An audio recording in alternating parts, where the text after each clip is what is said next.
Thank you, Mr. Speaker. Earlier this month, I visited the Bluebonnet Detention Facility in Anson, Texas, about 3 hours outside of Dallas, and what I saw was deeply disturbing. It speaks to the harmful policies under Donald Trump and Secretary Noem, policies that are ripping families apart, wasting taxpayer dollars, and making our communities less safe. Bluebonnet was built to house prisoners under the Texas Department of Criminal Justice. But in 2019, the first Trump administration handed a contract to a private prison company to convert it into an ICE detention center.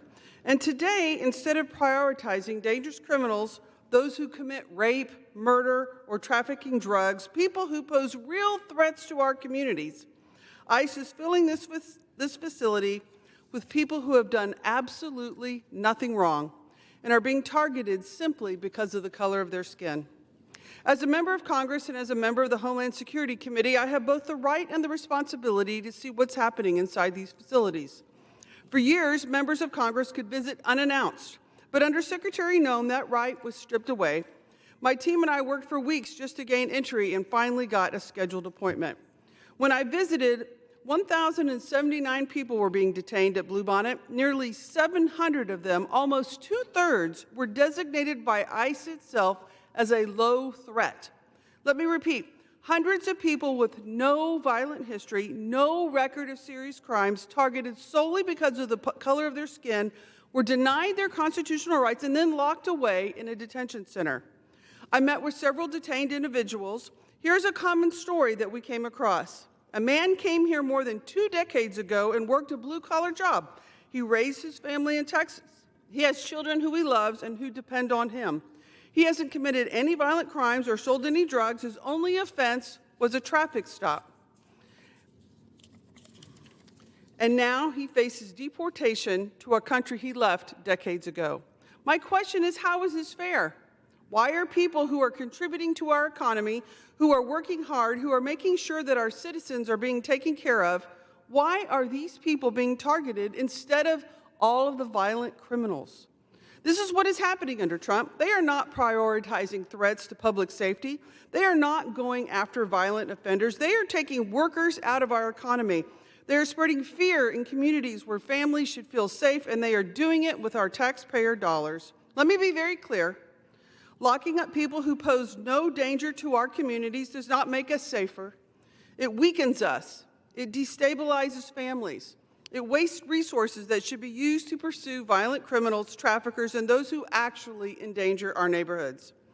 As I left the detention center that day, an employee from ICE made one request: stop politicizing us. It's the White House that needs to hear this message most of all. Trump and Secretary Noem are not using taxpayer dollars to keep communities safe. They're using it as political theater.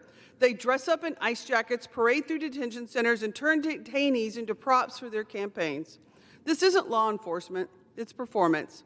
And it makes a mockery of our justice system by prioritizing sensational videos over safety and cruelty over compassion. This is political theater at the expense of human lives. We need a smarter and fairer approach. That means alternatives to detention that allow people to remain with their families while their case moves forward. It means investing in an immigration system that is fair, fast, and final so that people can have their cases heard in front of a judge and are not left in limbo for years. It means prioritizing dangerous individuals, not hardworking parents who have built their lives in our communities. People who play by the rules, follow the law, adhere to guidelines laid out before them should never be targeted because of the color of their skin and denied due process. Our society should not accept this. And this administration needs to put a stop to this injustice. And that is what I saw at Bluebonnet, a betrayal of our values as a nation. We are a country of immigrants. We are a country that claims to honor family, community, and fairness. And yet the Trump administration is locking up people who are simply trying to work, raise families, and contribute to our community. This is not about fairness or safety, and it is not who we claim to be as Americans. Congress must step and hold this administration accountable. We must work in a bipartisan way to build an immigration system that keeps people safe and ensure the people's rights are respected. Because locking up neighbors who pose no threat does not make us stronger. It divides us, it weakens us, and it undermines everything that we stand for. Thank you, and I yield back. The gentleman